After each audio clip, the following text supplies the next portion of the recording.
রাজধানীতে ব্যস্ত রাস্তায় যত্রতত্র বাস থামিয়ে যাত্রী ওঠানামা করানো হচ্ছে হরহামেশাই। বাড়ছে যানজট।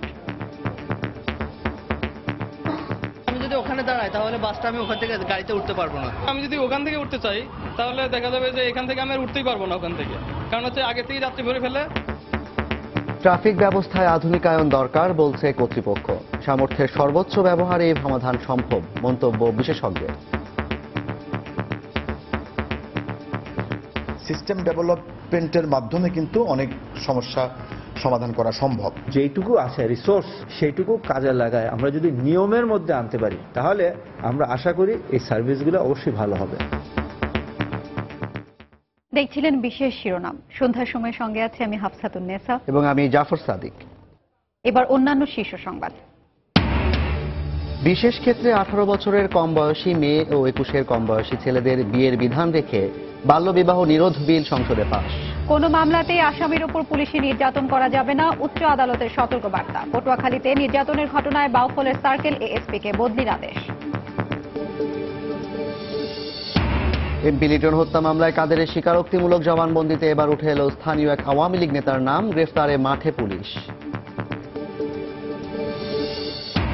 8 মাস পক্ষে থাকলেও হঠাৎ বাবুল আক্তারের বিরুদ্ধে হত্যায় সম্পৃক্ততার অভিযোগ মৃত্যুর বাবা মায়ের। শ্যালিকাকে বিয়ে না করাই কারণ, পাল্টা বক্তব্য বাবুলের। এবং পরিকল্পিতভাবে সিকিউরিটি কোম্পানিতে চাকরি নিয়ে গার্মেন্টস ব্যাংকে ডাকাতি চক্রের মূল হোতা সহ 6 জন গ্রেফতার। 1,17,00,000 টাকা সহ অস্ত্র জব্দ।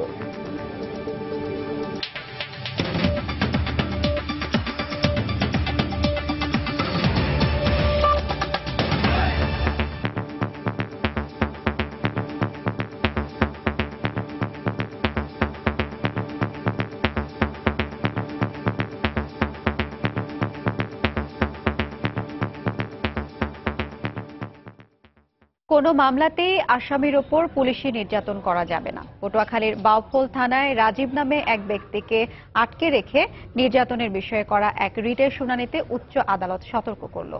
একই সঙ্গে মূল অভিযুক্ত বাউফলের সার্কেল এএসপি সাইফুল ইসলামকে বদলির আদেশ দিয়েছেন আদালত। তদন্ত করে প্রতিবেদন দাখিল করতে হবে আইজিপিকেও। আইনজীবীরা বলছেন, আদালতের এ আদেশে আইন শৃঙ্খলা রক্ষা বাহিনীর জন্য সতর্কবার্তা। পুলিশি নির্যাতনের শিকার রাজীবের মা বলছেন, গত 12ই ফেব্রুয়ারি সাদা পোশাকে তুলে নেওয়া হয় রাজীবকে। এরপর থানায় নিয়ে ওসির রুমে সার্কেল এএসপি সাইফুল ইসলাম বেধড়ক মারধর করেন তাকে। এরপর দিন রাজীবকে আদালত হয়ে নেওয়া হয় হাসপাতালে। ছেলের ওপর পুলিশি এমন অমানবিক নির্যাতনের বিচার চেয়ে হাইকোর্টে আবেদন করেন রাজীবের মা জোসনা বেগম। আদালত ডেকে পাঠান পটুয়াখালীর বাউফল থানার ওসি ও অভিযুক্ত এএসপিকে। সোমবার আদালতে হাজির হয়ে নির্যাতনের কথা অস্বীকার করেন এএসপি। এ সময় আদালত বলেন, মামলার আসামি হোক বা সন্দেহভাজন কেউ হোক, কোনোভাবেই পুলিশি নির্যাতন মেনে নেওয়া হবে না। সাইফুলকে বদলিরও আদেশ দেন উচ্চ আদালত। সংবিধান এবং ফৌজদারি কার্যবিধি বা পুলিশ রেগুলেশন কোথাও বলেনি পুলিশ কাস্টডিতে কাউকে টর্চার করা যাবে, যে সে যে হোক না কেন। পুলিশ কাস্টডিতে মানুষ থাকবে নিরাপদ, সেফ এবং সিকিউর। সেখানে যদি ইলিগ্যাল টর্চার হয় সেটা তো বরদাস্ত করা যায় না। একই সঙ্গে নির্যাতনের শিকার রাজীবের পরিবারকে নিরাপত্তা দেওয়ার নির্দেশ দেওয়া হয়েছে। উচ্চ আদালতের এমন আদেশে স্বস্তি প্রকাশ করেছেন রাজীবের পরিবার। অনেক টর্চার করছে আমার ছেলে, দেখায় না লজ্জায়। তারপর আমি দেখছি যে বাবা, দেখি আমি একদম আমি দেখতে পারি না বাবা, কোনো মা হয়ে দেখতে পারে না, কোনো মানুষই কোনো মা দেখতে পারে না বাবা। আমি তার চক্ষু বিচার চাই। রিমান্ড বা জিজ্ঞাসাবাদের নামে পুলিশি নির্যাতন বন্ধে সর্বোচ্চ আদালতের নির্দেশনা যথাযথভাবে প্রয়োগ না হওয়ায় এ ধরনের ঘটনা থামছে না বলে মনে করেন আইনজীবীরা। আমাদের লয়ের ইমপ্লিমেন্টেশনের জায়গাটায় এখন আমরা দুর্বল রয়ে গেছে। হাইকোর্ট ডিভিশনে যখন কোনো জাজমেন্ট হচ্ছে সেটা অধস্তন সমস্ত আদালতের জন্য কিন্তু আইন হিসেবে মেনে চলতে হবে, কিন্তু আমাদের আইন মানার ক্ষেত্রে এখনো পর্যন্ত আমরা আসলে ওই অবস্থানটায় বোধহয় পৌঁছতে পারিনি। আইনজীবীরা বলছেন, বাউফলের ঘটনায় উচ্চ আদালতের এমন আদেশ আইন শৃঙ্খলা রক্ষা বাহিনীর জন্য সতর্কবার্তা। আফজাল হোসেন, সময় সংবাদ, ঢাকা। গাইবান্ধার সংসদ সদস্য মঞ্জুরুল ইসলাম লিটন হত্যার ঘটনায় গ্রেফতার আব্দুল কাদের খানের জবানবন্দিতে এবার উঠে এলো চন্দন কুমার রায় নামে স্থানীয় এক আওয়ামী লীগ নেতার নাম। তবে লিটনের সঙ্গে চন্দনের বিরোধকে কাজে লাগিয়ে তাকে জড়ানো হচ্ছে বলে ধারণা করছেন স্থানীয় নেতারা। চন্দনের নাম উঠে আসায় তাকে গ্রেফতারে অভিযানে নেমেছে পুলিশ। এদিকে অজ্ঞাত স্থান থেকে টেলিফোনে অভিযোগ অস্বীকার করেছেন এই আওয়ামী লীগ নেতা। হেদায়েতুল ইসলাম বাবুর পাঠানো তথ্য ও ওবায়দুল ইসলামের ছবি নিয়ে ডেস্ক রিপোর্ট। সুন্দরগঞ্জে এমপি লিটন হত্যাকাণ্ডে কর্নেল কাদের খান সহ 5 আসামির জবানবন্দিতে এবার উঠে এলো চন্দন কুমার রায় নামে স্থানীয় এক আওয়ামী লীগ নেতার নাম। সুন্দরগঞ্জ উপজেলা আওয়ামী লীগের সাবেক এই সহদপ্তর সম্পাদক এমপি লিটনের সব ধরনের তথ্য কাদেরকে দিতেন বলে জানান পিপি। লিটন এমপি কোন সময় বাড়িতে থাকে এই অবস্থানটা সে সঠিকভাবে দিয়েছেন চন্দন সরকার, যার ফলে চন্দন সরকার সেও এই পরিকল্পনার সঙ্গে যুক্ত ছিল আর কি। সাবেক এই নেতার বিরুদ্ধে রয়েছে নানা অনিয়মের অভিযোগও। এমপি লিটন হত্যায় জড়িত থাকার প্রমাণ পাওয়া গেলে তাকে গ্রেফতারের দাবি জানিয়েছেন স্থানীয় আওয়ামী লীগ নেতারা। এমপি সাহেব ছিল মঞ্জুরুল ইসলাম লিটন ভাই, তার বিভিন্ন কার্যক্রমের বিরুদ্ধে দরখাস্ত করে অনেকটা ধীরগতির জন্য সে বহু চেষ্টা করেছে। চন্দনকেও একটা মামলায় জড়িয়ে হাজতে পাঠিয়েছে। চন্দন মনে করতো এটা লিটনের ইঙ্গিতেই এই মামলা এবং আমার হাজতবাস এটা মনে করত। সেই ক্ষোভটার সঙ্গে কাদের খানের ক্ষোভ মিলেই এই হত্যাকাণ্ডটা সংঘটিত হয়েছে। এই হত্যার সঙ্গে তার কোন রকম সম্পর্ক থেকে থাকে তাকে বিলম্বে গ্রেপ্তার করে যথাযথ আইনি আওতায় আনার জন্য আমি জোর দাবি জানাচ্ছি। তবে এই হত্যার ঘটনায় জড়িত থাকার কথা টেলিফোনে অস্বীকার করেছেন চন্দন কুমার রায়। কাদের এমপির বিরুদ্ধে যখন সে এমপি ছিল আমি তার বিরুদ্ধে অভিযোগ করছিলাম, কিছু মন্দির ভাঙছিল, অভিযোগ করার পরে দুদকে মামলা হয়। এখন হয়তো সেই শত্রুতা বশত আমাকে উনি ফাঁসানোর জন্য বলতে পারে। এমপি লিটন হত্যাকাণ্ডে সম্পৃক্ততার অভিযোগ উঠায় চন্দনের সন্ধানে মাঠে নেমেছে পুলিশ। ডক্টর কাদের খানের সাথে অন্যান্য সহযোগীরা তাদের স্বীকারোক্তিমূলক জবানবন্দিতে বলেছেন চন্দন সবসময় লোকেশন বলে দিত, চন্দন হেল্প করত। গতকাল উনি ওনার স্বীকারোক্তিতে বলেছেন যে চন্দনকে সে সোর্স হিসেবে ব্যবহার করত।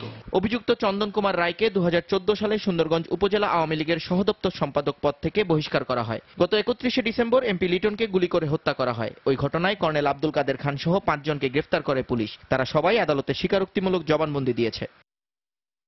সময় সংবাদ, গাইবান্ধা। দীর্ঘ 8 মাস পক্ষে থাকলেও সাবেক পুলিশ কর্মকর্তা বাবুল আক্তারের বিরুদ্ধে হত্যাকাণ্ডে জড়িত থাকার অভিযোগ করছেন মৃতুর বাবা মা। হত্যাকাণ্ডের বেশ কিছুদিন আগে থেকে বাবুল তার মেয়েকে নির্যাতন করত বলেও অভিযোগ তাদের। যদিও এর আগে মৃতুর বাবা একাধিকবার বলেছিলেন বাবুল মৃতুর দাম্পত্য জীবনে কোনো অশান্তি ছিল না।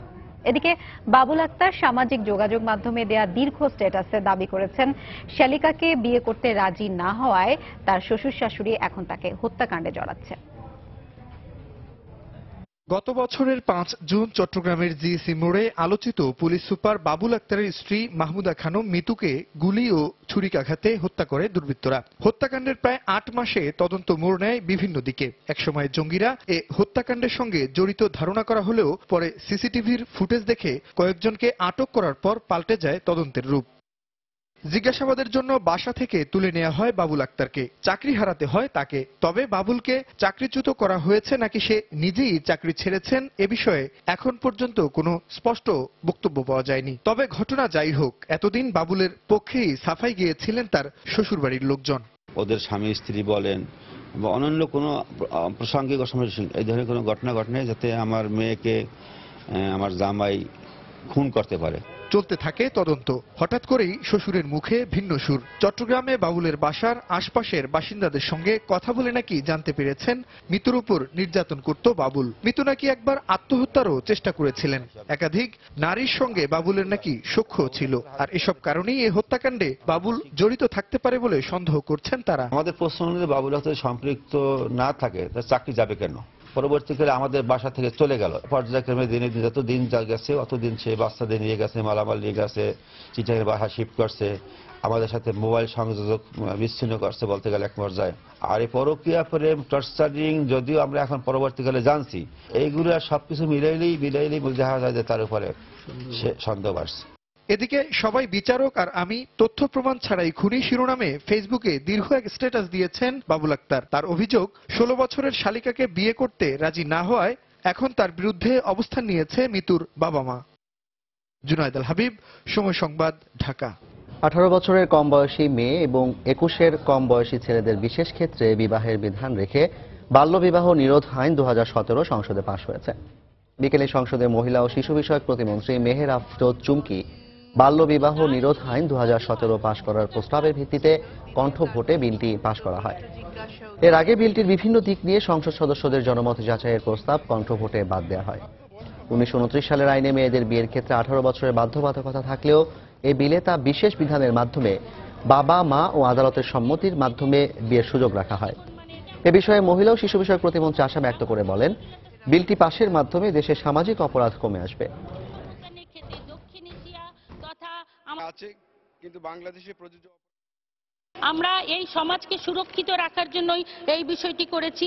যে কোনো অনভিপ্রেত ঘটনায় শুধু অভিভাবক নয়, অভিভাবক এবং বাবা মার পাশাপাশি অবশ্যই আপনার কোর্টের পারমিশন ছাড়া তারা বিয়ে কখনোই দিতে পারবে না। আমাদের কন্যাদেরকে সুরক্ষা দেওয়ার জন্যই আমরা করব। ভবিষ্যতে যেন এমন কোনো জটিলতা সৃষ্টি হয় না যে এই জটিলতার কারণে সমাজ ক্ষতিগ্রস্ত হবে। সামুদ্রিক মৎস্য আইন 2017 এর খসড়ায় নীতিগত অনুমোদন দিয়েছে মন্ত্রিসভা। সকালে প্রধানমন্ত্রী শেখ হাসিনার সভাপতিত্বে সচিবালয়ে মন্ত্রিসভার নিয়মিত বৈঠকে জাতীয় যুবনীতি 2017তেও অনুমোদন দেওয়া হয়। বৈঠক শেষে মন্ত্রিপরিষদ সচিব মোহাম্মদ শফিউল আলম সাংবাদিকদের জানান, এবারের সামুদ্রিক মৎস্য আইনে তেমন কোনো পরিবর্তন না থাকলেও আইনটি ইংরেজি থেকে বাংলায় অনুবাদ করা হয়েছে। এছাড়া যুবনীতি 2017 এর খসড়ায় যুবকদের মানব সম্পদে রূপান্তরিত করতে আইনে বেশ কয়েকটি ধারা সংযোজন করা হয়েছে বলেও জানান তিনি।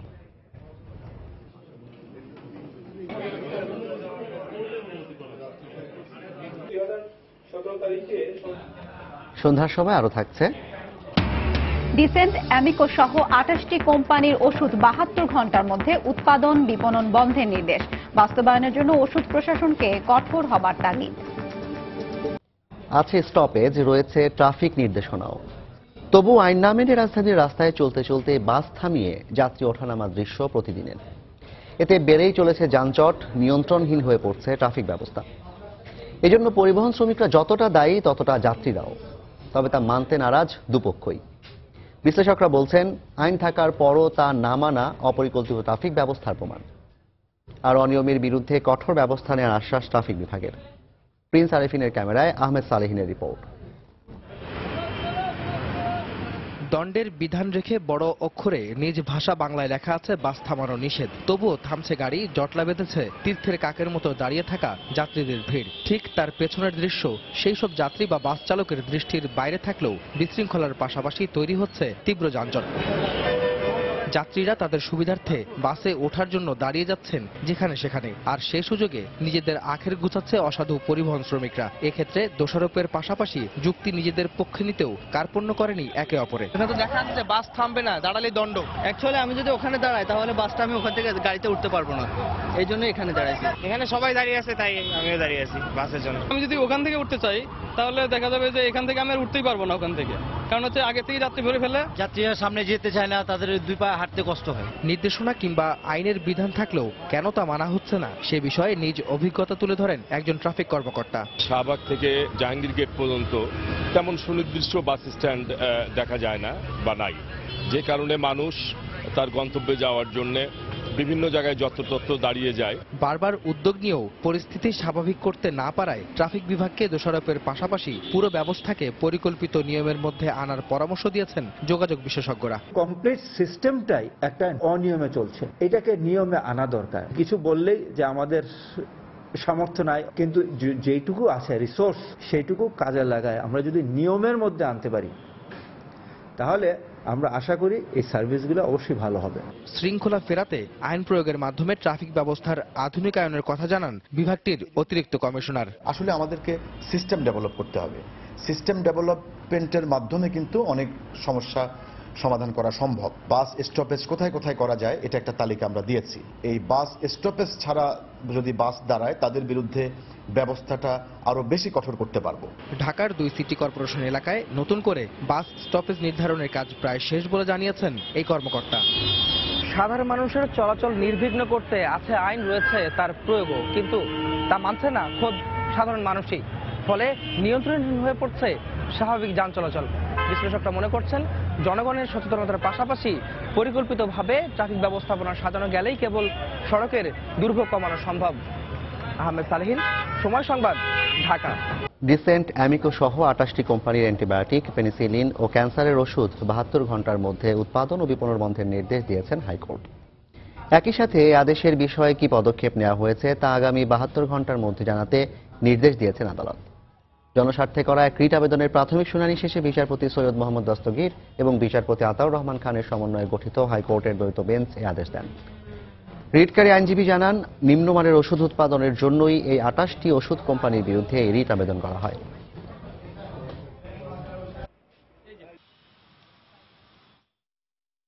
আদালত 28টি কোম্পানির অ্যান্টিবায়োটিক, পেনিসিলিন এবং সেপ্রোক্সিন গ্রুপ সহ এবং আপনার হরমোন জাতীয় এবং অ্যান্টি ক্যান্সার মেডিসিন এগুলো উৎপাদন বন্ধে 72 ঘন্টার মধ্যে পদক্ষেপ গ্রহণ করার জন্য সরকারকে নির্দেশ দিয়েছেন এবং 2 সপ্তাহের মধ্যে আদালতের নির্দেশনা অনুসারে কি পদক্ষেপ গ্রহণ করা হয়েছে সেই ব্যাপারে আদালতে প্রতিবেদন দাখিলের নির্দেশ দিয়েছেন। সন্ধ্যার সময় আরো থাকছে। শ্রীলঙ্কা গেল বাংলাদেশ দল। শততম টেস্টকে সামনে রেখে দারুণ রোমাঞ্চিত টাইগাররা। ব্যক্তিগত পারফরম্যান্সেও ভালো করার প্রত্যয়। 100তম টেস্ট ম্যাচ যদি খেলার সৌভাগ্য হয়, আসলে ভালো করার চেষ্টা করব এবং যেন স্মরণীয় হয়ে থাকে এরকম কিছু করার চেষ্টা করব। ইচ্ছে হলেই ঘর থেকে 2 পা ফেলে খোলা আকাশ দেখা অথবা মনের ইচ্ছায় পৃথিবীর বুকে মুক্ত বিচরণ, এই তো জীবনের স্বাধীনতা। কিন্তু এই স্বাধীনতা পান না অনেকেই। বিশেষ করে বন্দিশালায় যাদের বসবাস, বাধা ধরা জীবনই তাদের নিত্যসঙ্গী। আচ্ছা, কারাগারের জীবনটা কেমন হয়, কেমন করে কাটে সেখানকার বাসিন্দাদের সারাটা দিন? উঁচু দেয়ালে ঘেরা ওই জীবনযাপন নিয়ে বাইরের মানুষের কৌতূহল রয়েই যায়। সালাউদ্দিন লিয়ায় ক্যামেরার জেল জীবনের প্রতিচ্ছবি তুলে ধরেছেন মাহমুদ রাকিব। 3 পর্বের ধারাবাহিকের আজ দেখুন দ্বিতীয় পর্ব। তুমি কি দেখেছো কভু জীবনের পরাজয়, দুঃখের দহন করুণ রোদনে তিলে তিলে তার ভয়। তিল তিল করে ক্ষয়ে যাওয়া জীবনের গল্প রোজ হাওয়ায় মিলিয়ে যায় এখানে, যেখানে জীবন মানেই 4 দেয়াল আর স্বপ্ন মানে দেয়ালের বাইরের পৃথিবীতে ফেরা। এ হলো অপরাধের বিনিময়ে পাওয়া জেলবন্দি জীবন। শাস্তি, অনুতাপ, প্রায়শ্চিত্ত, সংশোধন অথবা বোবাকান্নার মিছিলে ভরা তাদের এক একটি মুহূর্ত। আমরা আমাদের বাপ মা ভাই বোন প্রত্যেকের কাছ থেকে কিন্তু অনেক দূরে আছি, সেখানে একটু গান বাজনা করি, মনটা একটু প্রফুল্ল থাকে। আমাদের মনের কষ্টকে ভুলে থাকার জন্য আমরা গান পরিবেশন করিনি। সেখানে অনুতপ্তের কথা আছে, সেখানে একটা সুন্দর ভবিষ্যতের কথা আছে। গাজীপুরের কাশিমপুর কেন্দ্রীয় কারাগার আর 10টা কারাগারের মতোই এখানে বন্দীদের জীবন নির্দিষ্ট ছকে বাঁধা।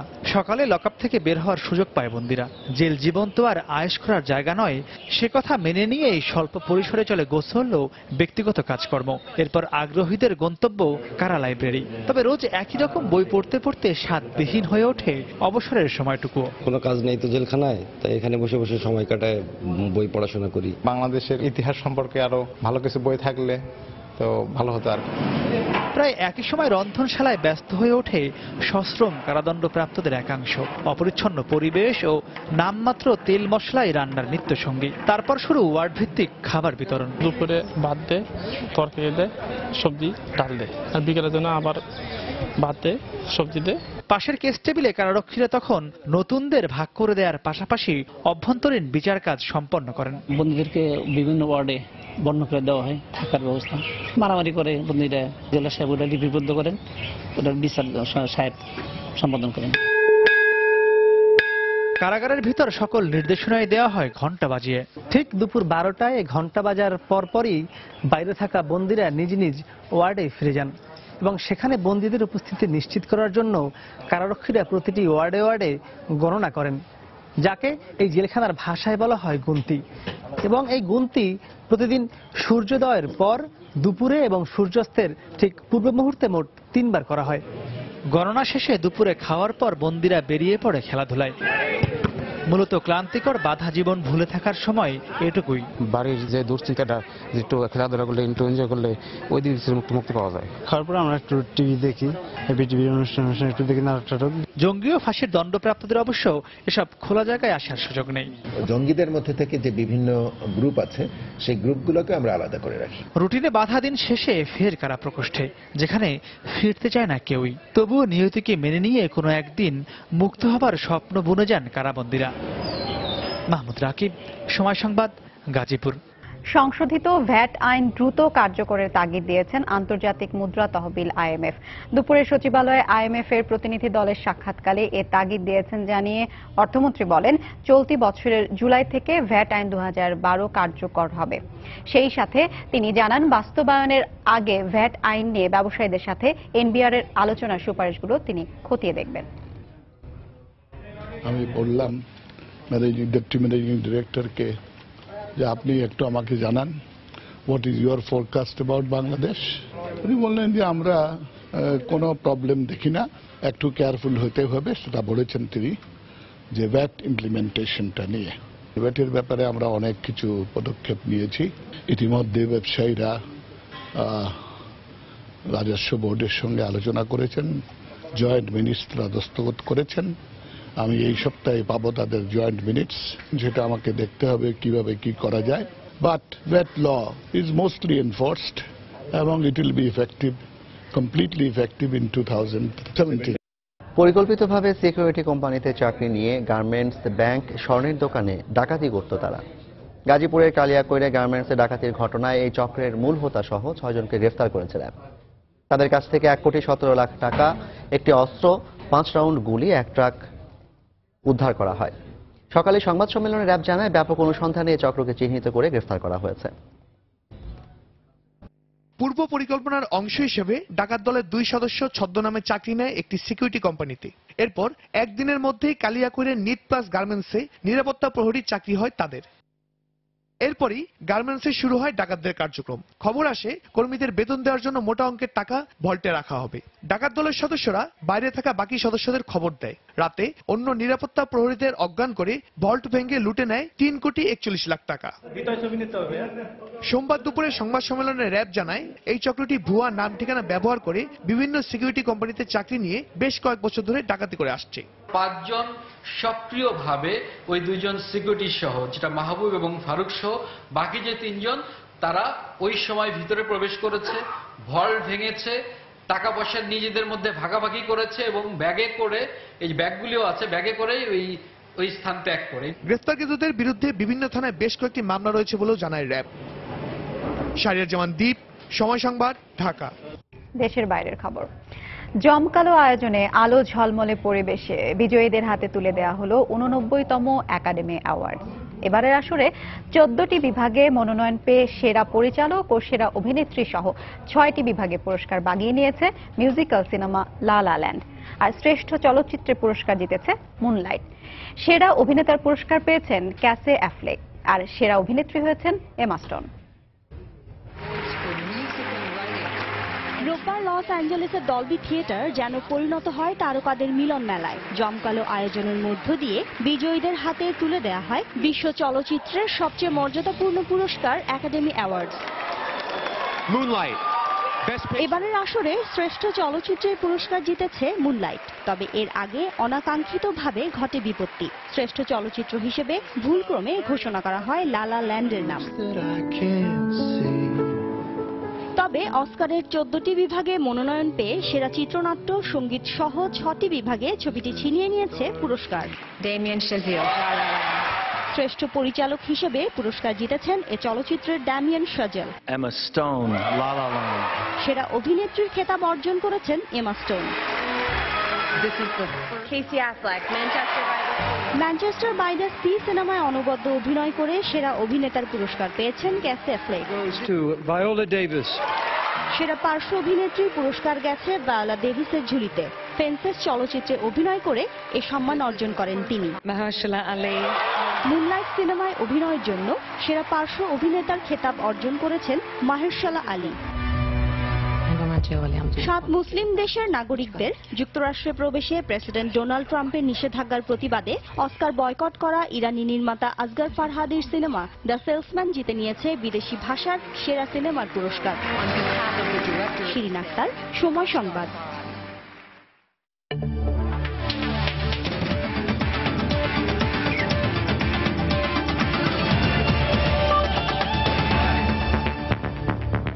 টাইগার ক্রিকেট প্রসঙ্গ।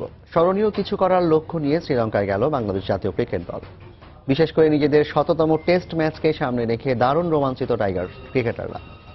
এ সফরে বাংলাদেশ স্বাগতিকদের বিপক্ষে 2টি টেস্ট, 3টি ওয়ানডে ও 2টি টি-20 ম্যাচ খেলবে। ক্রিকেটার তামিম ইকবাল ও বোলিং কোচ কোর্টনি ওয়ালস পরে যোগ দেবেন বলে জানা গেছে। গেল 3 মাসের মধ্যে এবার নিয়ে তৃতীয়বারের মতো দ্বিপাক্ষিক সিরিজ খেলতে দেশের বাইরে যাচ্ছে বাংলাদেশ ক্রিকেট দল। তবে অন্য দুবারের তুলনায় এবারের সফর দেশের ক্রিকেট সমর্থকদের হৃদয়ে বাড়তি রোমাঞ্চ যোগাচ্ছে। কারণ ক্রিকেটের কুলিন শ্রেণীতে পথ চলা 17 বছরে এসে লঙ্কানদের বিপক্ষে বাংলাদেশ খেলতে যাচ্ছে নিজেদের ঐতিহাসিক 100তম টেস্ট। ব্যাপারটি ক্রিকেটারদেরও করছে শিহরিত। চেষ্টা করবো স্মরণীয় রাখার জন্য, কারণ ইনশাআল্লাহ 100তম টেস্ট ম্যাচ যদি খেলার সৌভাগ্য হয়, আসলে ভালো করার চেষ্টা করব। স্মৃতি হয়ে থাকবে যদি ভালো কিছু করতে থাকিস, মানে করতে পারি। সো চেষ্টা করব জিতার জন্য, যেটুকু দরকার হয় ওইটুকু সবাই মিলে করা। সেকেন্ড টেস্টেই 100তম টেস্ট ম্যাচ হবে, সুতরাং আমরা চাই যে ভালো একটা কিছু করতে। সিরিজ জয়ের সাথে অবশ্যই নিয়ে যাচ্ছি আমরা। ক্রিকেটের অভিজাত ফরম্যাটে টাইগারদের পরিসংখ্যান খুব একটা সুখকর না হলেও সম্প্রতি সাদা পোশাকে বাংলাদেশের উন্নতির গ্রাফটা বেশ ঊর্ধ্বগামী। ভারতের বিপক্ষে 5 দিন খেলা কিংবা নিউজিল্যান্ডে মুশফিক সাকিব বীরত্ব। তবে লঙ্কানদের বিপক্ষে শুধুই ব্যক্তিগত নয়, দলীয় সাফল্যের দিকেও চোখ টাইগারদের, যেখানে দলের কোচিং স্টাফে থাকা 3 লঙ্কান কোচও বাড়তি অনুপ্রেরণা যোগাবে টাইগারদের। শ্রীলঙ্কার সাথে জয়ের অবলিটি আছে, বাট বাকিটা আল্লাহ ভরসা। আমরা যতটুকু ভালো খেলতে পারি, আমরা যদি বেস্ট ক্রিকেট খেলতে পারি, অবশ্যই আমি বিশ্বাস করি আর কি পার্সোনালি যে আমরা শ্রীলঙ্কাকে হারানোর মতন, এই দলটা হারানোর অ্যাবিলিটি আছে আমাদের। শ্রীলঙ্কান কন্ডিশন, মাঠ, উইকেট সম্বন্ধে অনেক ভালো আইডিয়া থাকবে চান্দিকা ডেফিনেটলি, কিন্তু শ্রীলঙ্কা দলের জন্য খেলেছে, তো অবশ্যই একটা ভালো হেল্প হবে এটা ছেলেদের সবার জন্য। ওদের টিম আর আমাদের টিমের ভিতরে ওই রকম কোনো পার্থক্য নাই আসলে। ওরা অনেক ইয়াং টিম, আমরা অনেক ইয়াং সাইড, তো ইনশাল্লাহ আমরা খুব ভালো একটা রেজাল্ট নিয়ে চলে আসতে পারবো। 7 মার্চ গলে প্রথম টেস্টে স্বাগতিকদের মুখোমুখি হবে টাইগাররা। এর আগে শ্রীলঙ্কা বোর্ড একাদশের বিপক্ষে একটি 2 দিনের প্রস্তুতি ম্যাচ খেলবে মুশফিক সাকিবরা। সাজিদ মুস্তাহিদ, সময় সংবাদ, ঢাকা। সন্ধ্যার সময় পর্যায়ের শীর্ষ সংবাদগুলো জানিয়ে দিচ্ছি আরেকবার।